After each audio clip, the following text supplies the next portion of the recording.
we should start with Wagner, whatever way you pronounce it. So they are a private military company, basically a mercenary group that Putin has been funding for a long time in order to participate in conflicts and train troops and so on around the world, so that Russia could do things in places like Syria and various countries in Africa without actually that being attributable to the Russian military. And so they've been operating, as I say, in various different parts of the world, but most prominently in Syria, where they actually, I did a whole tweet series about this today, they actually at one point found themselves in direct confrontation with American forces, and took very heavy casualties in that battle. But basically, put very simply, they're a private mercenary company that's been fighting in different places around the world. And when Russia invaded Ukraine in March of last year, or February of last year, they were one of the key units that did a lot of the fighting on the front lines. And because they're very well funded and they're very well trained and very experienced, they were actually one of the units that had some of the biggest successes, while most of the Russian military actually really, really struggled and was forced to cede territory that it initially occupied back to the Ukrainians.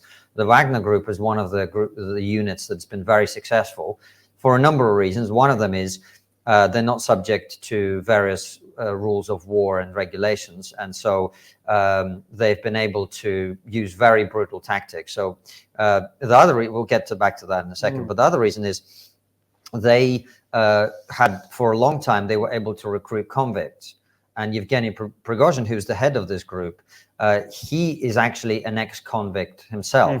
So he would go to these penal colonies all over Russia and to prisons all over Russia, and he would say, well, you are here for murder, or you are here for assault or whatever. You've got another 10 years on your sentence. Why don't you come and do 6 months with me? You'll be paid, you'll be well trained, much better trained than if you were in the regular army, but much better equipped. And if you do 6 months with me, you can go home. And you get a pardon. So your sentence is completely commuted as a result, which obviously, as you can imagine, to some prisoners, that would have been quite appealing. And they did that for a long time. And what they did with the units is basically they use Stalin tactics. So if you retreat, they just shoot you. So, and he told people when he was recruiting them at the prison, he would be like, no retreat. If you retreat, we're going to shoot you. And they do this.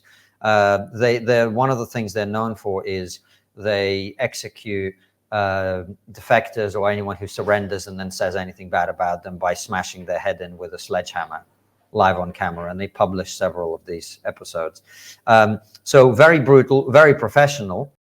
I find it bizarre that somebody who is as power hungry as Putin, who is an authoritarian, why does he have private armies working for him? Well, why doesn't he have the Russian army? Because he can't fund the Russian. Well, one of the reasons I explained to you, which is he needed them for operations that he couldn't do with the full weight of the Russian state behind it. So if you need someone to go, I mean, the Americans had, I don't know if you remember this scandal. There was a scandal in Iraq when some people from a company called Blackwater, they killed civilians in Iraq, and there was a big scandal. The guy had to sell his company.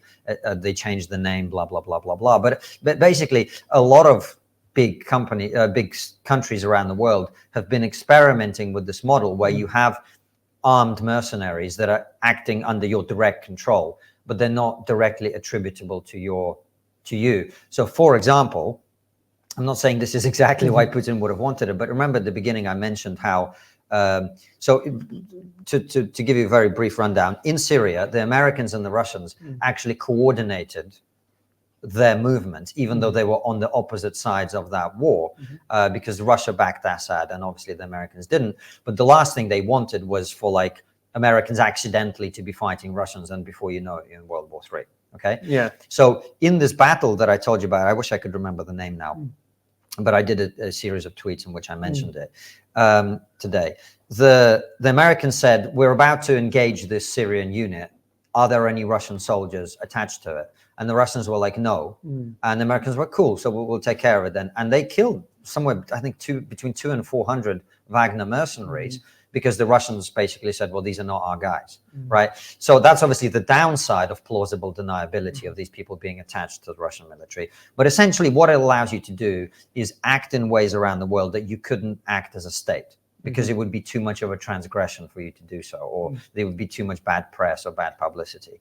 So that's one reason. The other reason is what I was saying to you is, if you have a bunch of various private armies emerging in the country, you're not necessarily going to be able to rely on the Russian military.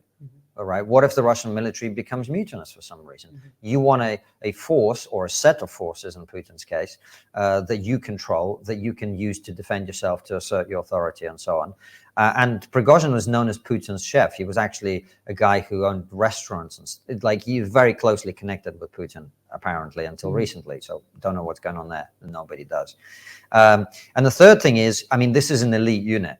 They're much better trained, much more disciplined, much better equipped than the regular Russian army. Are they better paid as well? And they're better paid. Yeah.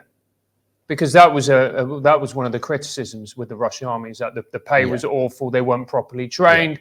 They didn't have the right ammunition. They didn't have the but terribly funded. So that being the case, he's obviously got many legitimate grievances against the Russian army, against the Russian government. But this looks like an act of lunacy, doesn't it?